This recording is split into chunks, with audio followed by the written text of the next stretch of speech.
வணக்கம். நான் உங்கள் தமிழரசன் தர்மலிங்கம். இது நெடுஞ்சாலை எஃப்எம் 90.infinity வழங்கும் கதையோடு விளையாடு. வாங்க கதைக்குள்ளே போகலாம்.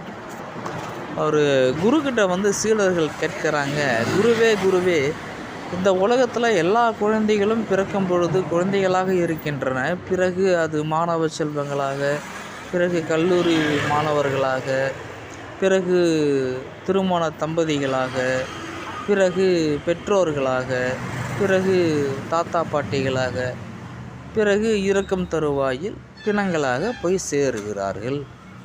இந்த இடைப்பட்ட காலத்தில் நல்ல ஆத்மா, கெட்ட ஆத்மா, இல்லை நல்லவர்கள் கெட்டவர்கள், இந்த வேறுபாடு எங்கிருந்து வருகிறது ஒன்றும் விளங்கவில்லையே என்று கேட்கும் பொழுது அந்த குரு சொல்கிறார், என் அன்பு சீடர்களே, ஒரு குழந்தை பிறக்கும் பொழுது இறைவனாக பிறக்கிறது. குழந்தை என்பது இறைவன் கொடுத்த வரம் அல்ல, இறைவனையே பிறந்தது, இறைவனையே பெற்றதற்கு சமம். அப்பொழுது அந்த இறைவனுக்கு ஒன்றுமே தெரியாது.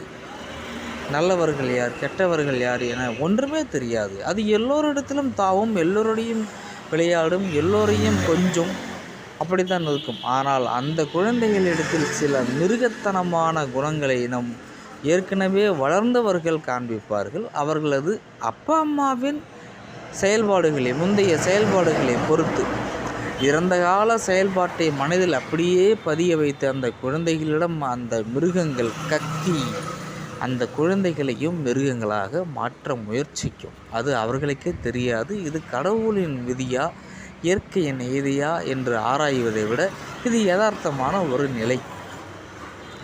அப்படி அந்த சிறுவர்கள் அந்த பெற்றோரின் முந்தைய செயல்பாடுகளின் மூலயமாக வலிகளை சுமக்கின்ற குழந்தைகள், நம் தாய் தந்தைகள் வாழ்வியல் முறை தவறானது போல நாம் வேறு ஒரு வாழ்வியல் முறையை வாழ வேண்டி இருக்கிறது.